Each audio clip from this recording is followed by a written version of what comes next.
In Canada, experts believe that we are only now, at the time of this writing, beginning to climb the medical response curve that everyone keeps telling us we need to flatten.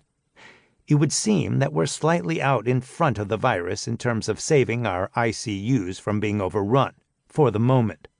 But folks are already getting into fistfights over toilet paper at Costco, and what many media outlets are now calling the shut-in economy is very much in full swing. The trouble with writing a book about the good news of technology and our hope against climate change is that optimism can come off as tone-deaf when offered in a period of deep struggle, sickness, and death. And we all know that climate change has already carried a heavy human cost. So I have attempted not to be tone-deaf in this work, even if incredible academic teams and trailblazing tech companies genuinely do have great new options to help with our climate woes. But a global scourge like the new coronavirus ought to remind us that the luxuries we enjoy with 21st century technology can also empower a host of downsides that we need to navigate responsibly. Claiming that there are upsides to a global pandemic can seem equally tone-deaf. The death toll from the coronavirus has already been significant, and it is still rising as I write.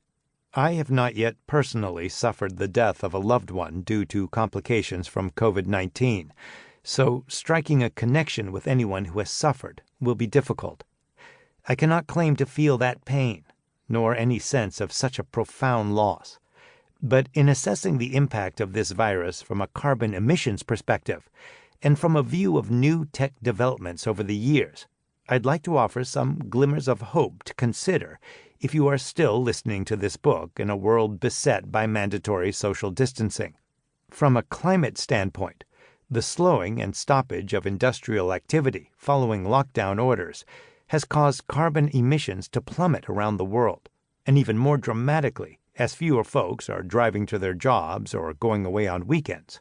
In fact, there are practically no cars on the road at all in the areas still strictly sheltering in place.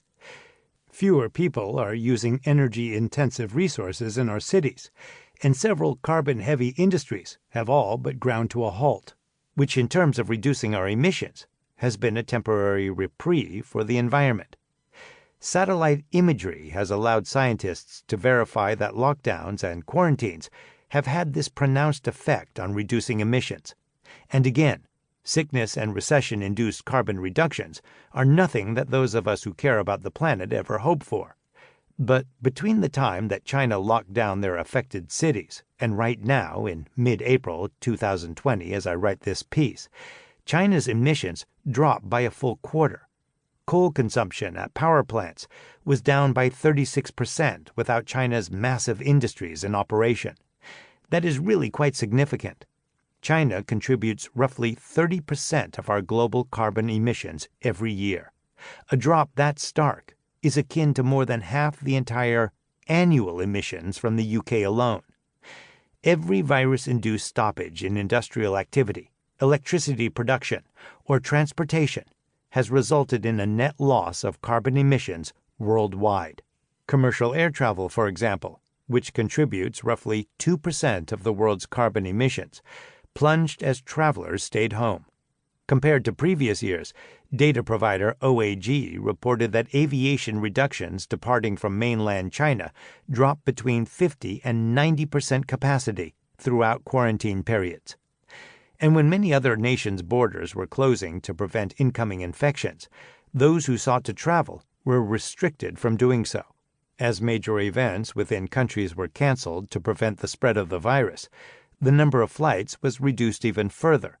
Analysts expected that major event cancellations like South by Southwest and large sporting events involving flights in from all around the country and from multiple industries saved the world thousands of tons of CO2 emissions from air travel.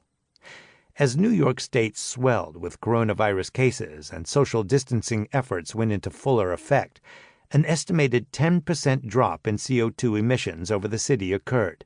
Globally, one estimate from the International Energy Agency, IEA, looking at the numbers in early March, suggested that the outbreak would potentially reduce up to 0.5% of worldwide oil demand leading through to September.